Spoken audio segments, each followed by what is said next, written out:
Hi,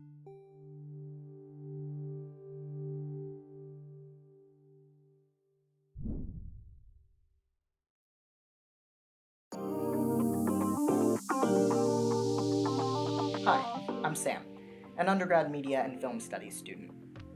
If you like artsy cinema, political cinema, revolutionary politics, or history, you might be interested in this video essay. In it, I will be arguing that, despite its significant aesthetic and philosophical differences, the movement of Black student filmmakers at the University of California, LA in the 70s and 80s, here referred to as the LA Rebellion, should in fact be considered an integral part of the militant, anti-imperialist Third Cinema movement. Because of the unique positionality of Black Americans, however, the LA Rebellion was only marginally able to achieve the kind of concrete political gains achieved in other parts of the world by Third Cinema. This discrepancy does not make these films any less important. However, I hope aspiring leftist filmmakers can learn from this history. Let's dive in.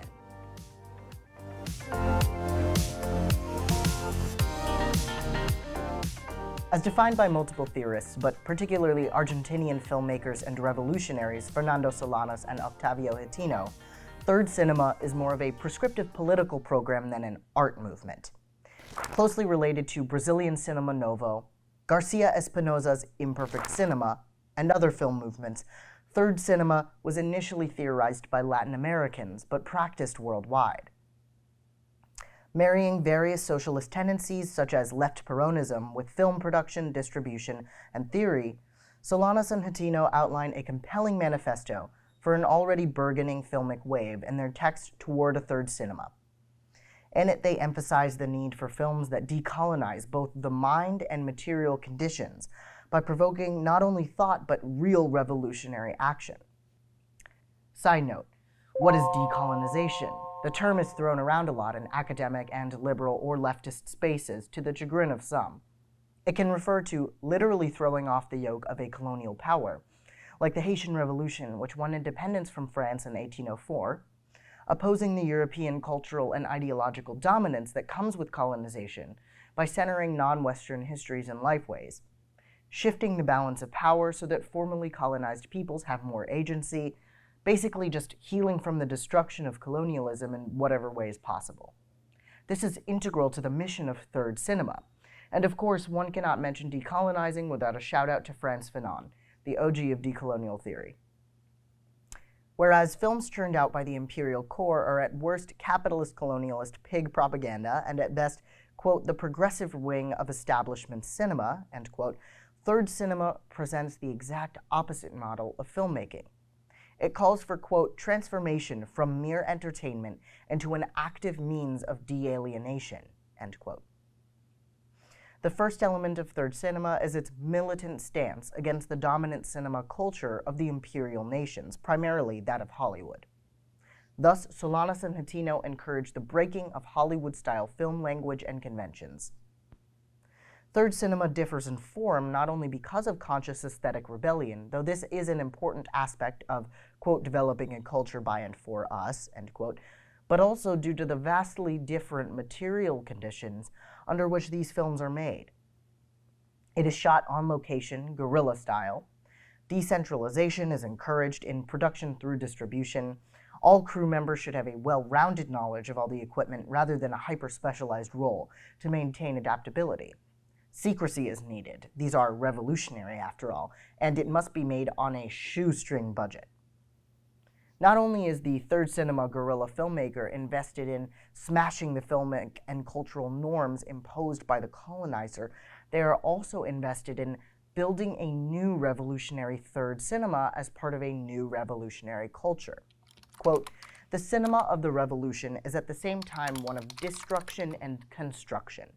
Destruction of the image that neocolonialism has created of itself and of us, and construction of a throbbing, living reality which recaptures truth in any of its expressions, end quote. However, one cannot simply change culture and call it revolution. What differentiates Third Cinema from its antecedents is that Third Cinema goes further by emphasizing revolutionary praxis. If this is Third Cinema, what are the first and second? These are actual categorizations made by Solanas and Hitino. First cinema is hegemony. It is bourgeois ideology incarnate, conformity, escapism, ahistoricization, consumerism, and commodity fetishism. Second cinema is essentially any autorist form of cinema, meaning movies which are viewed as being authored by one individual's creative vision. Particularly the art house productions of Europe, which rebel against the traditional film formulae, something Solanas and Hatino consider a step forward from first cinema. Quote, "But such attempts," they write, "have already reached or are about to reach the outer limits of what the system permits. The second cinema filmmaker has remained trapped inside the fortress," as Godard put it, or is on his way to becoming trapped. End quote. Often second cinema is apolitical and tries to universalize art, culture, and the human experience, a naive testament to art for art's sake. However, I agree with Solanas and Hatino when they say, quote, "Ideas such as beauty in itself is revolutionary and all new cinema is revolutionary are idealistic aspirations that do not touch the neo-colonial condition, since they continue to conceive of cinema, art, and beauty as universal abstractions and not as an integral part of the national processes of decolonization." End quote. Even if the second cinema film attempts to question capitalism or colonialism, it may be caught up in denouncing the effects and not the causes, trapped in a reformist merry-go-round. Or perhaps it simply documents without any attempt to intervene, even symbolically. After all, quote, "Revolutionary cinema is not fundamentally one which illustrates, documents, or passively establishes a situation. Rather, it attempts to intervene." End quote. Solanas and Hatino made a film in 1968 called La Hora de los Hornos, or The Hour of Furnaces, about the political climate in Argentina and the need for socialist revolution. When they hosted clandestine screenings of this film, it was an overtly revolutionary act to simply watch it, because to be a spectator, you were literally risking your life. The counter-revolution could storm in and shoot up the place any minute. Moreover, it was never just a screening. The film served a multifold revolutionary agenda. They, at the very least, always held a debate afterwards, turning every viewer into an active participant. They also frequently supplemented the film showing with other revolutionary arts. Sometimes they would stage a play or read a poem. The film screening served multiple utilitarian functions. First, it was an effective pretext for gathering people in a revolutionary meeting. Second, the strong educational and ideological message of the film engaged with current socio-political realities grounded in class analysis and encouraged viewers to do the same. And most importantly, the attendees are radically transformed from passive viewer to active revolutionary via the screening as an event.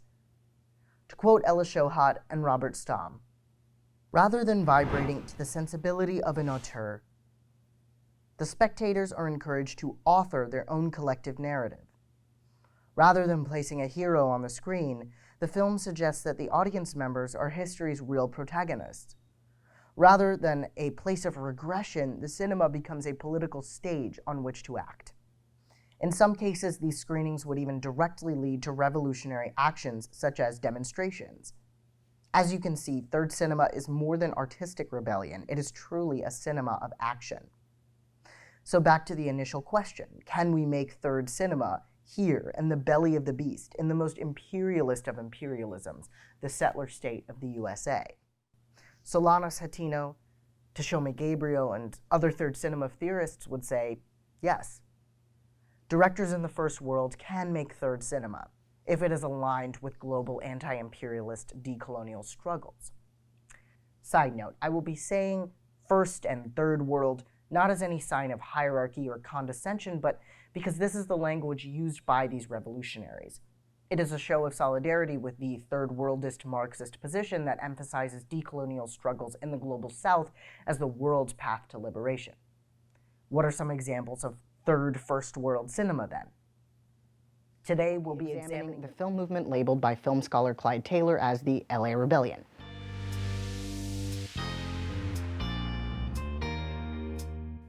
When third cinema was just freshly theorized and brand new, there were already American filmmakers who were hooked on its message, and they were exactly who you might expect to be invested in anti-imperialist cinema. one of the US's own internal colonies. This is a black film movement through and through. In the 60s, new initiatives like affirmative action finally pushed American universities to recruit more students of color, a mission which became all the more urgent on the West Coast in the wake of the Watts insurrection of '65. Cut to UCLA's first black faculty member, Eliseo Taylor, who was the only black faculty in the School of Theater, Film, and Television while he was there. In 1970, Eliseo Taylor became founding director of a program called Media Urban Crisis, or MUC, which was the new ethno-communications program at the college. This program was, quote, designed to train Black, Chicano, Asian, and Native American students at UCLA to use mass communication technologies to document their own communities and thereby increase understanding of and a sense of cultural participation for marginalized groups, end quote. So, with a new multiracial cohort of students, the MUC program began. However, this first cohort was not integrated into the rest of the school. They had their own funding from a grant from the Ford Foundation and their own equipment. They almost operated outside the school itself, though these students certainly did raise their voices and made themselves heard in the institution. Taylor made sure that the students learned about film and not only film production, forging connections to African filmmakers and bringing them in for lectures. He also created a new course, Film and Social Change. He was very much enthusiastic about using film in a Black liberation context. However, to the students' dismay and anger, Taylor was denied tenure and soon had to leave the school. UCLA then brought in Tashome Gabriel, an acclaimed third world film scholar, to replace Taylor and teach the course, which he did until his death in 2010. The students worked very closely and collaboratively throughout the years, and this collaboration started right away. Students started off with their Project One films and were thrown right into the fray. They worked together across ethnicity, but were, quote, encouraged to work within their minority groups, end quote, in order to authentically make a film which reflects that community. Field writes, quote, there was certainly a naive assumption operating here about community, one that elides difference of gender, class, and geographic origin, and segments students along the reductive category of ethnic identity, end quote. Not sure I agree with Field's phrasing. However, there were some conflicts among students, such as women being marginalized within their own groups. But the films produced by women in this cohort are especially powerful, even though they had to face many extra challenges. Regardless, this loose collective forged powerful connections that would last for decades, as according to Clyde Taylor, quote, Black independents were remarkable for their positive, supportive style across the board, end quote. Eventually, older students like Haile Garima, Charles Burnett, and Larry Clark would really take on a vital mentoring role to others. Burnett became the TA for the Project One class in the mid-'70s and got nicknamed the Professor. There were a lot of long-lasting bonds in those times, but also tensions, particularly with the white students. White students, quote, met with skepticism, end quote, content about racism and police brutality, which was obviously very frustrating. Regardless, students, particularly students of color, crewed on one another's shoots and spent many nights up late in the editing room. Apparently, the Project Ones were really confrontational, and some were even violently problematic, depicting sexual assault and violence in irresponsible and misogynistic ways. Field writes that these filmmakers, quote, also rehearse patriarchal and nationalist notions of gender roles in these early films, and in this respect reflect contemporary debates about the role of women in revolutionary struggle. The machismo evident in some of these early films extended to the classroom, where professors reportedly felt intimidated by the perceived aggression of male students of color, end quote. I can't find a lot of info about the causes of this perceived aggression, aside from one anecdote of Haile Garima and another student carrying a white professor out of class for trying to screen Birth of a Nation without talking about race, which I think is honestly somewhat justified. This leads me to believe that a lot of this perception on the part of white professors was simply due to their preconceived notions about Black and Latino men. However, that is not to say that the men of color in this group were not reproducing sexism. Especially in the Project One films, there is evidence of some very problematic sexist manifestations of Black power. See The Red Papers, a collection of writings by female Black Panthers about combating sexism and Black nationalist liberation. See also the work of the Third World Women's Alliance for a thoroughly intersectional feminist understanding of imperialist oppression. So even though this group was very invested in liberation, they weren't perfect and still reproduced different axes of oppression like misogyny and homophobia. But the students created diverse works and shared a passion for, quote, elaborating distinct elements of Black culture and exploring the life worlds of Black working class and poor people, end quote. They ranged from more narrative to more experimental, from short to long, from subtle to confrontational, and were of differing aesthetics, pacing, and themes. Despite this diversity, there are certainly many common threads and broad strokes to outline the connections that make these pieces fit in as part of a unique African-American third cinema movement. In Tough Enough, Blaxploitation and the LA Rebellion, Jan Christopher Horak writes, quote, "On the one side, a film like Haile Garima's Bush Mama consciously eschewed Hollywood genre narratives, relying instead on third-world cinema-style elliptical montages, mixing documentary and fiction, as well as multiple levels of audio with extremely fragmented editing. At the other end of the spectrum, Jama Fanaka's films like MMA and Penitentiary employed the tactics of mainstream cinema to produce black films as cheaply as possible, but they also critiqued Hollywood's vision of African Americans through self-conscious irony," end quote. Despite their unique strategies and often more narrative and Euro art house-inspired modes than some other militant cinema, these films all operated on a level that critiqued and disrupted American racism, the incarceration and welfare state, control of women's reproductive rights, particularly black women, American imperialism, etc. What were they fighting against? In the 1960s, Hollywood was facing a crisis of funding. After noticing the great commercial success of films like Melvin Van Peebles' independent production Sweet Sweetback's Badass Song, studios finally decided to pick up features with black casts and even black directors. Before this, quote, "institutional racism on the part of producers, studios, and craft unions conspired for much of the 1960s to keep African Americans out of the director's chair and away from positions of industry power in general," end quote. The movies that they made brought in huge profits, as evidenced by the excessive reproduction of the blaxploitation formula in numerous sequels, spin-offs, and rip-offs. We call 1970s film blaxploitation, and it's really a portmanteau for black and exploitation. Blacks are on the big screen. Black audiences are really joyful for the inclusion, but the representations are sometimes just not right. What was this formula? Set in inner-city neighborhoods, such movies would follow a black hero or heroine who used their street smarts, bravery, and sex appeal to stick it to the man. Replete with drug pushers, pimps, prostitutes, and crooked white cops, these movies were widely criticized for being a sensationalized and flattened portrait of black life.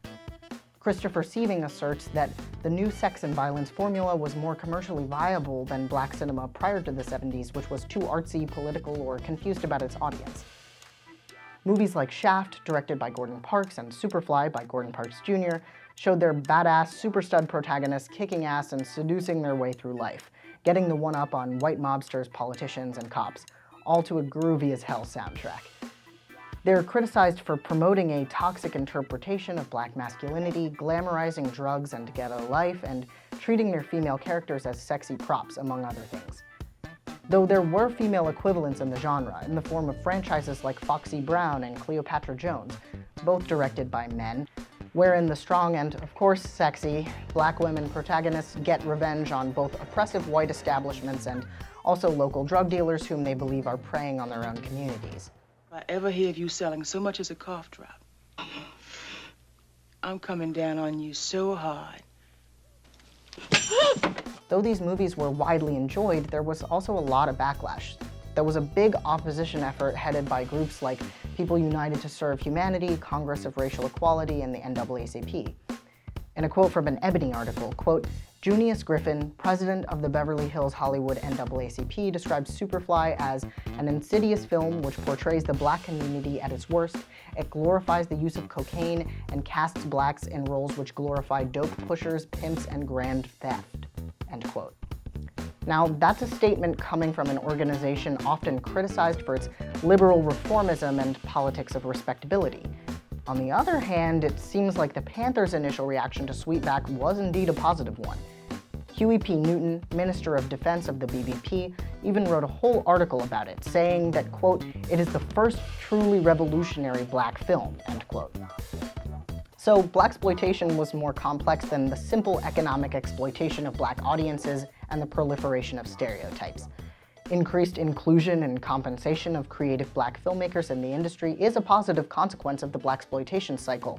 Yet it is clear that whites were capitalizing on the sensational images and stereotypes that these movies were making. It seems likely that, quote, black directors in particular were considered by the studios to be insurance policies or guarantees against accusations of stereotyping and exploiting, end quote. Though in reality, they were obviously not immune from criticism from the black community. So are the LA Rebellion filmmakers really part of third cinema? Well, many film scholars point out that they're at least aligned with third cinema. According to Alice and Nadia Field, the LA Rebellion took a great deal of direct inspiration from this movement. In her essay, Third Cinema in the First World, Field states what I've heard throughout multiple texts about the movement, that the LA Rebellion filmmakers sought to align their work with global anti-imperialist fights and were in many cases trying to emulate what they'd learned about third cinema.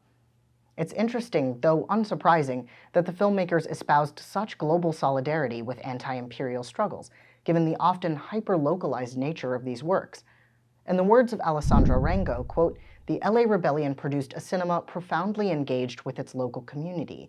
In other words, a cinema that finds elsewhere the artistic tools to articulate something very specific and tragically neglected about the over here." End quote. Even though there were students in that program from all over the country and even abroad, some of them were from LA, and much of the work produced is very grounded in the spatio-temporality of LA in the late 60s through the 80s. There's something about the texture of these films, their rhythm and language, which is deeply culturally specific, from lingering shots of urban landscapes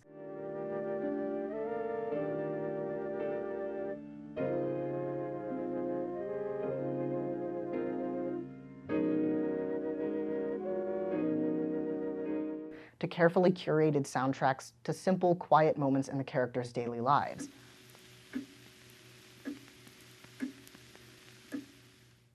Field points out that the students sought to, quote, inform an approach to domestic concerns with local issues presented as part of a larger international struggle against systemic oppression, end quote. As the students learned about film from a global perspective, gaining access to African, Latin American, and Asian cinema, they made connections between those movements introduced by Professor Gabriel and their own circumstances as minorities in the States. Field writes that the LA Rebellion was very invested in, quote, decolonizing the mind, an endeavor which she claims is, quote, in the case of the internal colony inhabited by a non-white underclass, perhaps the most radical gesture, end quote. This internal colony describes third worldist black Maoist perspectives popularized by the Panthers, which views black people as an internal colony of the United States, drawing parallels between the settler colonialism in the US, including the kidnapping and enslavement of black people, and the ways that the West has subjugated, economically exploited, and underdeveloped the global South. It was in this context that the filmmakers operated, shining a light with a sensitive insider's touch on the issues of the black urban underclass. We were a group of filmmakers who just really happened to be at UCLA or in the LA vicinity, working as independents, working together in a very collaborative way. And we were, of course, the product of our times, and the times where we had all, I guess, come out of there were riots in the mid-60s in Harlem for me, and there were riots in Los Angeles in the late 60s. And so we were all politicized and very aware that with our little cameras, we're able to give voice to situations and even our fantasies and the books we've read and all of the things that were not available to us. It was just like the Wild Wild West was open. As Dash says here, this movement was really about making films that were stories that were being neglected. And similarly, in LA Rebellion filmmakers Zinabu Davis's words, quote, generally speaking, the hope of the group is to realize a cinema of informed, relevant, and unfettered black expression, the means to bypass the restrictive apparatus of distribution and exhibition, to create a viable alternative delivery system that will sustain the ongoing work of black cinema artists, end quote. I believe the goals regarding creating a new expressive black cultural medium have certainly been exceeded. But it seems to me that the distribution part has been a bit neglected. something which I will discuss in greater detail later on. The term LA Rebellion itself is somewhat controversial. It was coined by Clyde Taylor to describe the first retrospective exhibition of the movement, which he helped to present at the Whitney Museum in 1986, the LA Rebellion, a turning point in black cinema. Apparently, Taylor simply coined it for the sake of coming up with a catchy name for the retrospective, and many scholars choose to use other terms like the LA Collective or the LA School to describe the movement instead. However, I think that it's an appropriate label since the rebellion against filmic convention and rebellion in political content was and is a defining feature of the movement, if it can be called a movement at all. According to Alessandro Rengo, if nothing else, thinking of these films as a movement, as the LA Rebellion, can, quote, emphasize the productivity of a specific set of circumstances, the first generations of filmmakers of color to have a formal education in filmmaking, the first generations of filmmakers of color to develop a specifically domestic focus and aesthetic at the same time as they were articulating a transnational film language, end quote. This simultaneous alignment with global alternative and political cinema movements and tender care given to local people and situations can be seen in works such as Bush Mama, Haile Gerima, 1979, which depicts a black woman, a mother in South Central LA, coming into her own political consciousness after the incarceration of her partner TC.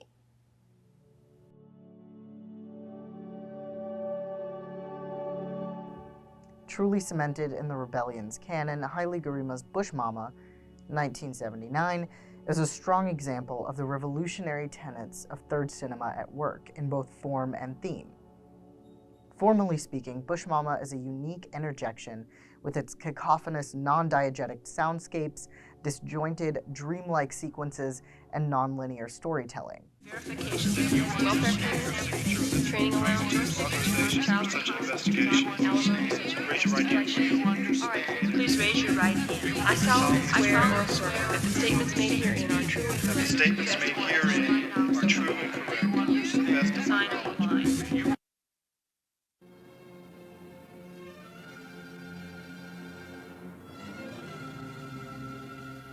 Haile Gerima uses such rebellious filmic techniques to tell a vivid story about the interactions of systems of oppression and paths towards resistance, using the political radicalization of the character Dorothy as a conduit for the viewer. While focusing on big-picture themes and the machinations of massive social forces, Gerima also develops characters and their motives, fleshing out these elements to keep the viewer invested on a personal level. The non-linear storytelling in Bush Mama is one obvious example of defying convention. This aspect of the film serves multiple purposes. One, the nonlinear time opposes conventional Western fiction narratives, instead placing power in the African diaspora's traditions. Two, it calls attention to the filmmaking process, introducing a meta-narrative aspect. Three, it emphasizes the arbitrary, strange, disruptive inevitability of oppression. Gerima loves to oppose Western hegemony in his films. Speaking on mainstream film industries, Gerima has said that such industry, quote, monopolistically imposes itself on people as a kind of complete reality and can sometimes replace a person's original and intuitive knowledge and temperament. It displaces those sensibilities. It makes its own standard the official standard, end quote. So Gerima is invested in creating films which employ the traditions and sensibilities of the colonized instead, a principle which is very much in line with third cinema. Quote, we all don't come out of the Aristotelian paradigm and the Greek and Roman and Spanish aesthetics, says Gerima. We have our own narrative sensibilities, especially those of us who come from Africa, Asia, and Latin America. We have our own aesthetics, narrative temperaments that should be appreciated by all human beings, end quote. With that in mind, it makes sense to me that he would place less of an emphasis on a cohesive linear story as defined by Western literary tradition and more on the emotions and truths within. Gerima is also drawing attention to the intentional construction of this film, breaking the illusion that Hollywood cinema so often preserves. Gerima wants you to think for yourself when watching his film, not to blindly accept the activities on a screen as truth. Far from the false objectivity and apoliticalness of first cinema, Gerima wants to openly show you where he stands. Further, the incongruous cuts in the movie insert the viewer into the film in a deeper way by making them think about the filmmaking process and the significance of that choice. In this way, the viewer is forced to also become a political actor. It confronts you with confusion and forces you to take a side. You think deeply about both the behind the scenes and the content and images themselves as you try to piece it together as an active part of the film's creation. You're drawn in to make your own connections between the shots and thus reminded of your own revolutionary agency. Moreover, certain cuts and montages serve to jar the viewer and evoke the metaphor of a violent and illogical oppression. Perhaps the most jarring cut comes at 19 minutes and 30 seconds when the scene goes from TC leaving for a job interview to being escorted into a prison cell. TC, you better hurry up! I'm coming, baby, I'm coming. I know it's time for that bus to come, TC. Hurry up. I'm going, baby, I'm going. Okay, See you later, baby, all right? Good luck. All right, baby, take care now, yeah? All right. All right. Wait, just close the door.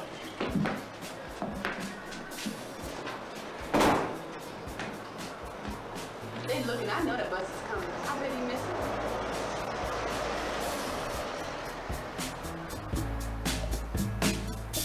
Another walk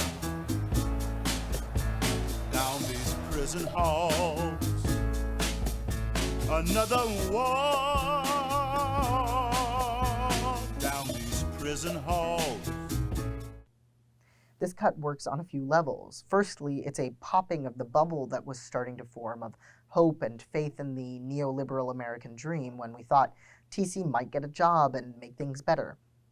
It is also a radical denial of the white narrative of incarceration being a deserved consequence of some action. Why is he there? What did he do? It doesn't matter.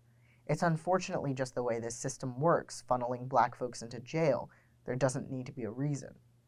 On this unconventional cut, Garima said, quote, "One of the experiences of being black in America is not going where you want to go, being stopped. It is a truthful representation to cut from him leaving for the job interview to a prison scene without justifying how he got in jail. That one cut in Bush Mama satisfies a truthfulness to a black experience." There's also the oft-told anecdote of the opening scene in Bush Mama, the one of two black men being stopped and frisked by white cops next to their car. Free food, free room and board, free utilities, or other household expenses paid for by a person not a member of your household.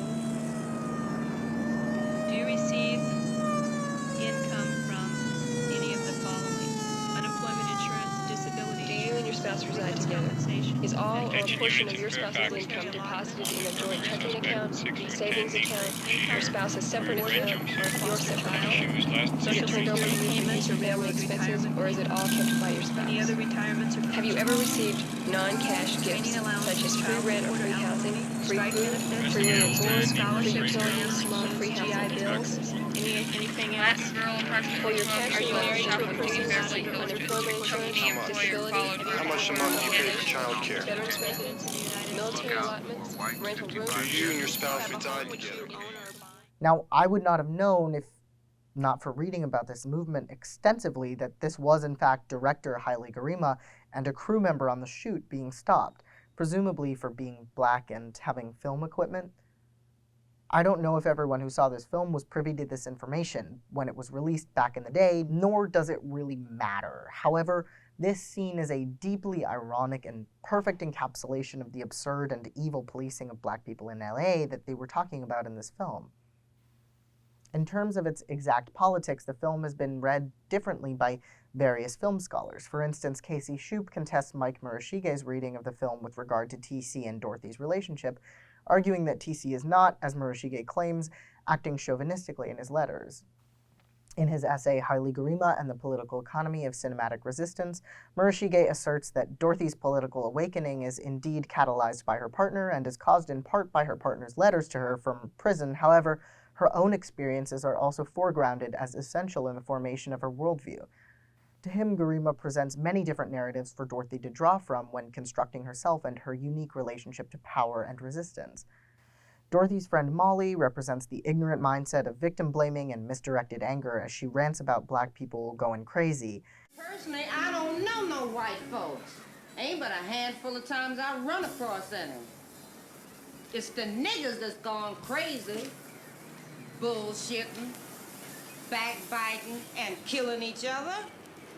The drunken man at the bar expresses something similar with his own insistence that the white man never messed with him, though his stance seems to stem from, more of a masculine ego, wherein he's clinging to his false sense of agency as he claims, despite listing off ways that white society screwed him over. They ain't never messed with me personally.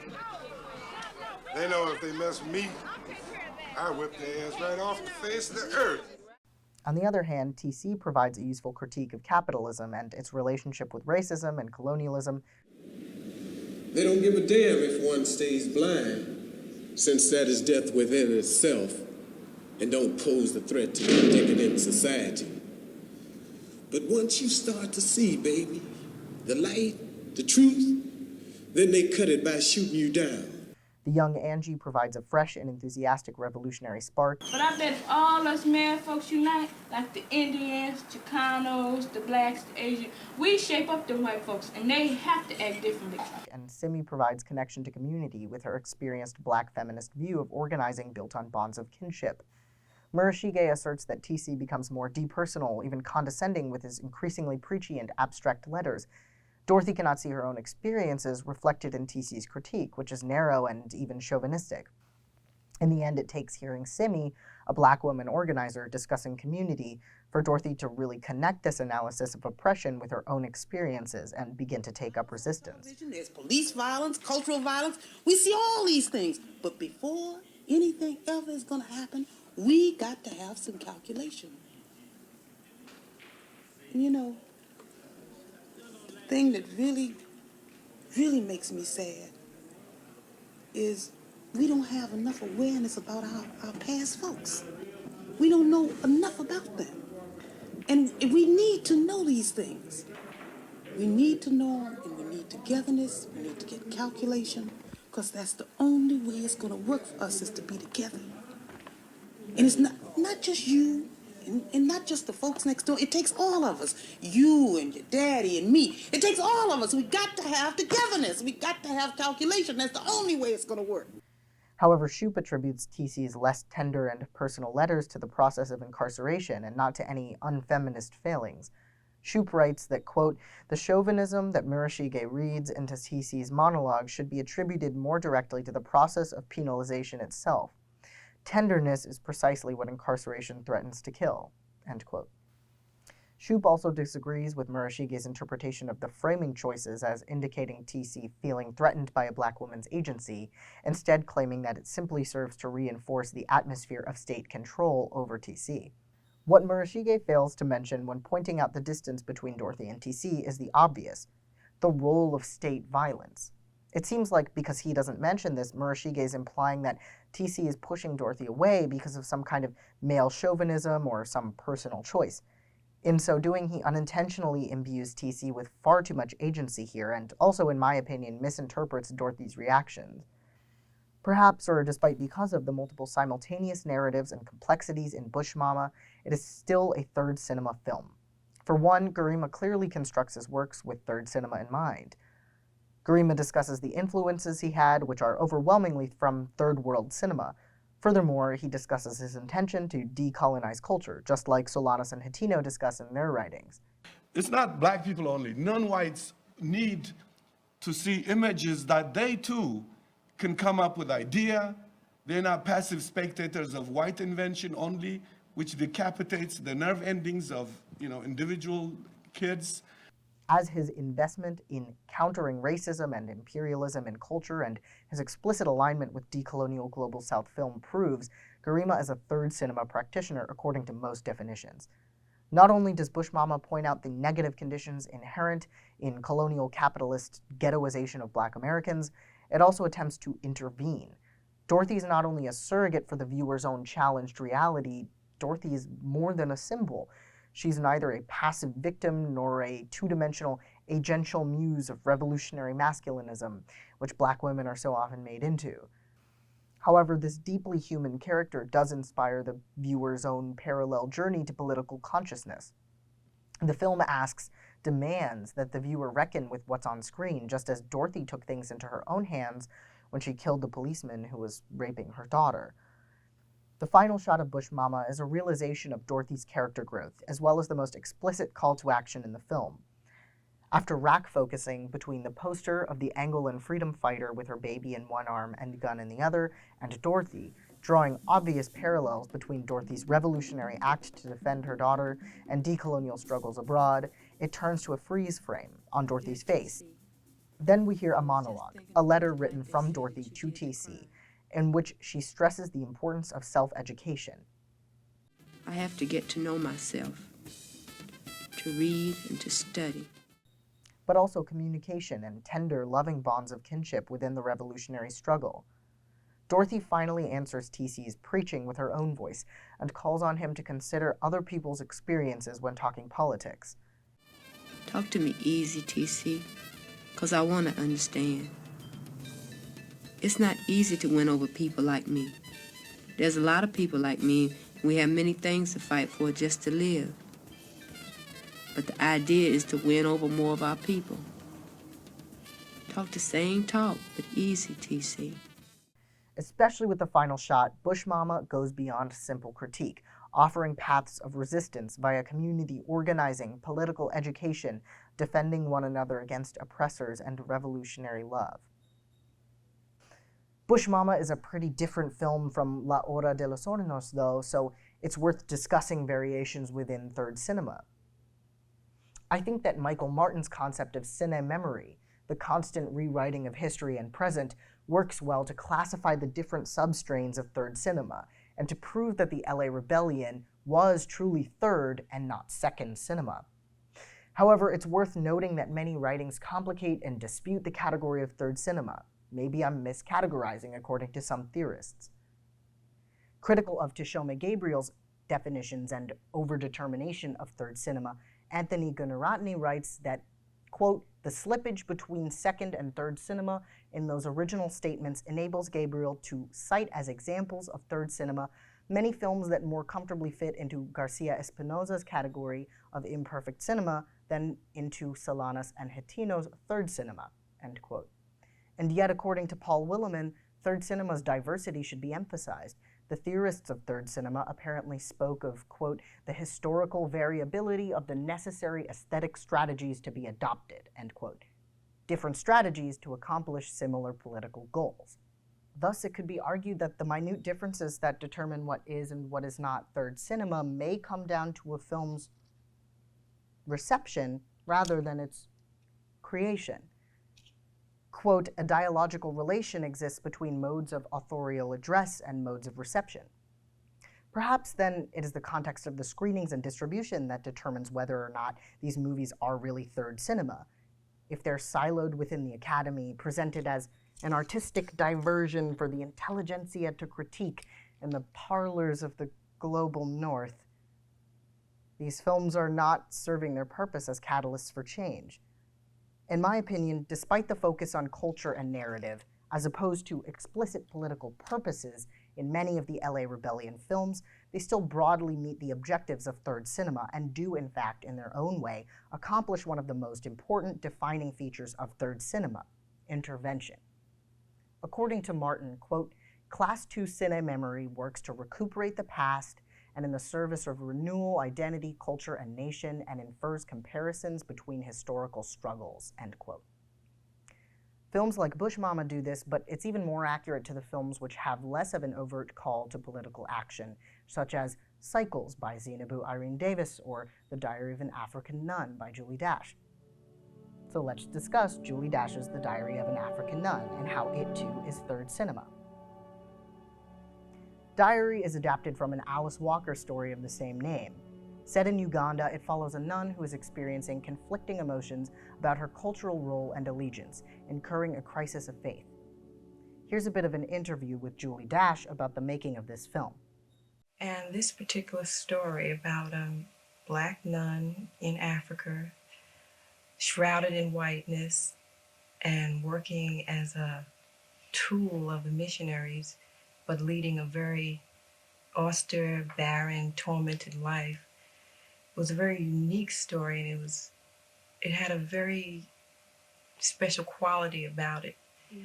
And I wanted to see this particular nun come to life. I wanted to see her on the screen. I wanted to visualize her conflict and the struggle that she was going through. The film stars the same actress who portrayed Dorothy so beautifully in Bush Mama, Barbara O. Jones. In this short film, the titular nun character is shown walking around the wide open landscapes of Uganda near the convent grounds, writing her diary and praying in her room. Virtually every shot of the nun contains only her in the frame, creating a clear isolating effect, particularly when she's cloistered in her chambers.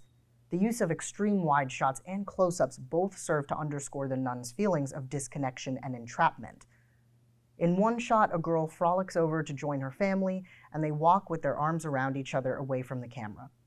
Then the nun enters the frame, blocking them from view, and the camera pans right to follow her as she walks into the distance, her lone white figure populating the next few shots. The nun is literally moving away from the potential family she could have had and the culture to which she belonged in favor of a lonely existence where her figure in the frame looks almost like an affront to the environment. Her sense of belonging is now transferred to this colonial establishment, the Catholic Church, which she must navigate as a Black woman alone. She's chosen this life because it's something she wanted from a young age, to adopt this regal tradition, to be, quote, shrouded in whiteness like the mountains I see from my window. However, this choice is not an easy one, as it sends the nun into turmoil. She describes feeling ambivalent about the role in colonization which she's playing as a representative of European cultural domination. From the very beginning, she writes, and as I am unalterably rooted in native ground, they consider me a work of primitive art housed in a magical color, the incarnation of civilization, anti-heathenism, and the fruit of a triumphing idea. The nun's relationship to the white travelers whom she encounters is indicative of the ambivalence she feels towards her vows. Each European confronts her with their own perceptions which are undeniably colonial, condescending, and objectifying. The shots during this narration also work to complicate ideas of European cultural superiority. When she says primitive art, we are shown a side table with a plain white porcelain wash basin and pitcher, creating a Kulishovian association which urges us to think about the hypocrisy of calling African things primitive while West European objects of that time period frequently reflect a boring artistic rigidity and capitalist colonial modes of production. Who's primitive now? Then when she says the incarnation of civilization, she shows us two other objects which represent the Western concept of civilization, a Gregorian wall calendar inscribed with the image of Mary and baby Jesus, and a table with a globe, glassware, and some books. These material objects show the technological and commodity fetishism shrouded in intellectualism present in Western culture. And the antique globe which displays the African continent invokes the European scramble for Africa. Who is really primitive here? Seems to me like that would be the group which barbarically conquered, pillaged, kidnapped, enslaved, sold, destroyed, and subordinated other societies. Later, when the nun's crisis reaches a high point, she's wearing less clothing, showing more of her brown skin and less of the white that shrouds her. She's trying in vain to connect with her uncaring white God through prayer, all the while thinking about the life of sensuality and vibrancy which she relinquished with her vows. The nun cries out to Jesus, but she receives no response, no engagement from her supposed husband. How long must I sit by my window before I lure you down from the sky, pale lover who never knew the dance and could not do it? Only the pounding of African drums in her mind. She then describes a courtship ritual of dance, which becomes a passionate affair. The desperation in her voice reflected by the close-up of her face as she holds a rosary to her mouth, trying in vain to bite back the lust inside her. Afterwards, we see a barrage of quick, close shots of her arms and hands clasping together in prayer, interspersed with close-ups of her face in which her eyes conspicuously move upward to the heavens, all the while the frenzied drumming grows louder. To me, this sequence symbolizes the fragmentation of self and spirituality caused by the nun's identity crisis. Who is she? A celibate devotee to the Catholic Church and wife to God himself? A pious, pure, and noble woman? Or is she an agent of Western hegemony, representative of the Christianization and cultural erasure of colonialism, which supports white power? Or is she a Ugandan woman who knows deep down that she longs to reconnect with her roots and her people? As the nun desperately tries to invoke her god, the film invokes ritual through repetition. Except that, instead of connecting her to community and providing solace, this ritual is hollow and strained. This film depicts with a firm aesthetic cohesion the downfalls of imperialism, showing clearly how this African nun is, quote, conflicted about serving white interests and how they lock women into white-defined historical roles of servitude and invisibility, end quote. Through its formal aesthetic choices like soundscape, mise-en-scène, framing, editing, and recurring visual motifs like the white marble figure of Jesus and confining horizontal lines, Diary calls on the viewer to consider cultural politics. How is culture erased and replaced, used violently in the context of colonialism? If this is the case in Africa, it is not difficult to draw connections to Black and Indigenous people in the States. Do you think that elements of that story have a carryover into, let's say, contemporary Black life in this country? Yes, I do, because there are so many people, Black people, and not just Black, but minority people, who want to fit in and belong to the middle class or upper class of the mainstream of this society. Since the main character herself is both the oppressed and the oppressor in a way, due to her participation and assimilation in the colonial institution, the film also asks the viewer to consider their own role in perpetuating colonialism. This story is so different from anything in mainstream film and full of revolutionary potential, even just in the centering of an African woman's perspective and its candid discussion of colonialism. It is not hard to see how Dash's film acts within the second class of cine memory to, quote, refute held beliefs, substantiate and redress historical claims, and invite audiences in the tradition of third cinema to conjure and narrate their own outcomes for historical struggles, end quote.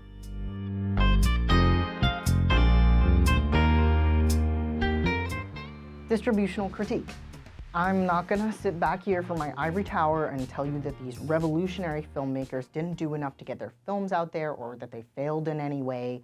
That isn't true. These movies changed history, and there definitely was community engagement going on during the making of these films. Charles Burnett's highly acclaimed Killer of Sheep starred local non-actors, and other productions used non-actors as extras too. Alicio Taylor, quote, visited Watts frequently, taking his still camera and his Bolex film camera to teach neighborhood youth how to document their own communities, end quote. And student Larry Clark started a workshop through Performing Arts Society of Los Angeles, where he helped to train inner-city youth in film. At a 2011 Q&A, he said, quote, I made myself a promise that I would have one foot in UCLA and another foot in the community, end quote. However, it's been very difficult for me to figure out the exact political activities of all of these filmmakers and how or if they really used their films in a context which made them truly useful to the revolutionary project. That is really the factor that determines whether or not this should be identified as third cinema. Regardless, these films are revolutionary and super important. It was really hard to actually get these films out to the public, particularly to larger Black audiences. According to the preliminary research done by the organizers of UCLA's big 2011 retrospective on the rebellion, quote, less than 39% of our initial list of LA Rebellion titles received distribution of any kind, other than when venues directly approached the filmmakers with invitations to screen their work or borrow prints, end quote. For one, these films were obviously not the entertainment that folks had come to expect from film. They're confrontational and honestly inaccessible at times due to their avant-garde-ness. Field Horak and Stewart write, quote, but it is not surprising that their work could not reach mass Black audiences given that so few titles received theatrical distribution and so little of the work fit the generic and stylistic parameters that were familiar to viewers or marketable to them via the attention of major media outlets. Indeed, it is not clear that all of the filmmakers wanted to reach Black audiences on the same scale as Blaxploitation films. Instead, because these artists also crafted individual voices in auteurist terms, their films received the most initial critical attention outside the orbit of the Los Angeles-based film industry from academics and film community at large in Europe and other places far from LA, end quote. So what does this mean? A primary criticism of third cinema is that it supposes a very particular reception on the part of its audience, constructing films for an imagined spectator who some consider paradoxical in nature.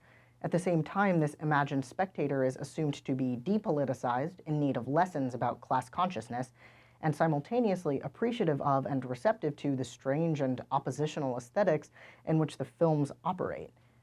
How could the spectator be both ignorant of politics and sophisticated enough to appreciate the film?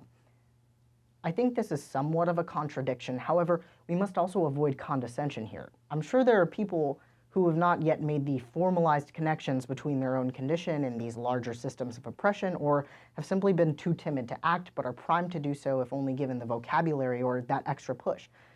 And surely we mustn't assume that poor people are incapable of appreciating high art. And yet, it is true that audiences who are so conditioned to have certain expectations of film could be alienated by such an extreme breakage of those conventions.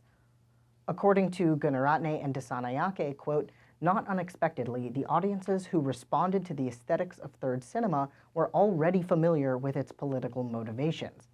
Thus, third cinema's critical reception and reception at film festivals could seldom be mapped onto the same experiential terrain as those of audiences at popular venues," end quote.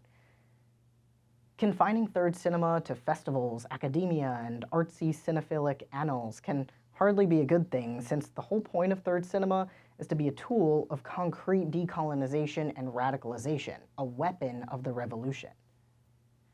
Quote, "Ultimately, the LA Rebellion artists did not form lasting collective mechanisms for funding and showing their work. Though they worked as crew on each other's films, they largely shepherded the financing and distribution of their own projects individually. Bernard Nicholas and Haile Gerima spearheaded distribution initiatives," end quote, "and the nonprofit Black Filmmaker Foundation and other similar projects did get these films some circulation. They played at venues and festivals, both domestically and internationally. But the films of the rebellion never even approached the kind of recognition achieved by the blaxploitation movies they were trying to oppose. If the goal of these filmmakers wasn't necessarily to reach mainstream Black audiences, according to the editors of LA Rebellion creating a new Black cinema, can it really be said to be serving a utilitarian purpose in raising revolutionary consciousness? Chuck Kleinens argues that the momentum that was building towards a new independent Black cinema was hindered due to the misconceptions and utopian errors of the rebellion's practitioners. He contends that the filmmakers and critics, and presumably others involved in the movement, quote, "did not deal realistically with the nature of film viewing in the African American community," end quote.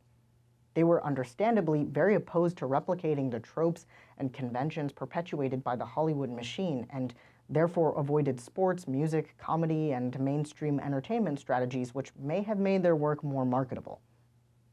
He also argues that divisions among Black communities in the wake of the civil rights era and disunities within the group caused by differing stances on things like feminism and gay liberation likely contributed to the eventual dissolution of the rebellion. People's personal circumstances were also constantly in flux, especially since these filmmakers started out as students, so turnover rate was pretty high.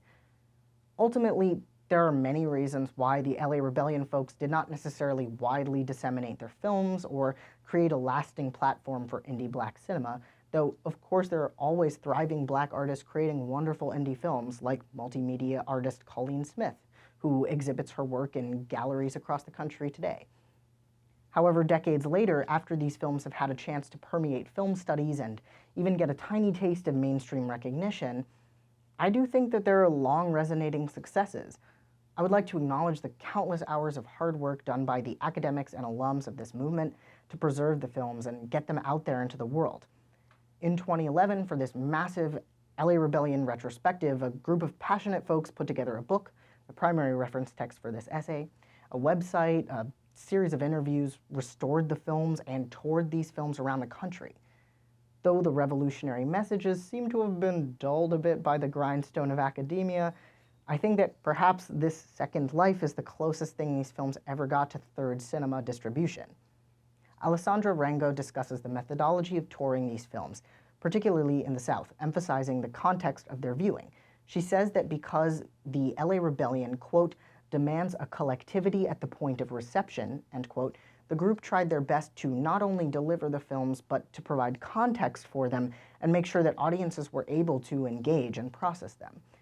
Speaking on the Atlanta leg of the tour, Rango writes, quote, "We mapped out environments that we believed should be exposed to this type of cinema and created teach-ins to educate various Atlanta communities, bringing the filmmakers to places as diverse as the Fine Art Gallery and the Feminist Bookstore, the Community Arts Center, and the corporate world. We facilitated post-screening conversations to foster context between filmmakers and audiences and to let the works reverberate as we discussed them informally." End quote. This recent archival effort has been instrumental in bringing some of this work a little further into the light. This kind of thing is what we need to do more of. With Third Cinema films, we really need to make that effort to implement Third Cinema viewing and distribution practices. Some things that I think might be helpful in realizing the revolutionary goals of these movies. 1. Creating a real formal collective rooted in decolonial socialist politics to facilitate production and distribution of such films. Unlike the informal collective of the rebellion, this would be a political group structured with mass-line vanguardist strategies in mind. 2. Making these movies more readily available. I think they should be free online with an optional donation that goes to both the filmmaker and the collective who's hosting the streaming. 3. Promoting these as revolutionary literature akin to pamphlets, speeches, and other radicalizing methods. Distributing them to specific organizations, political orgs, mutual aid groups, community centers, arts nonprofits, etc. That's just my 2 cents. I love these movies, and I want them to be seen. And I hope I've inspired you to give them a try. There's a huge range of tastes to choose from, and I'll put my own recommendations in the description so you can check them out on your own. Thank you so much for watching. If you did watch this all the way through, I'm incredibly impressed. All power to the people.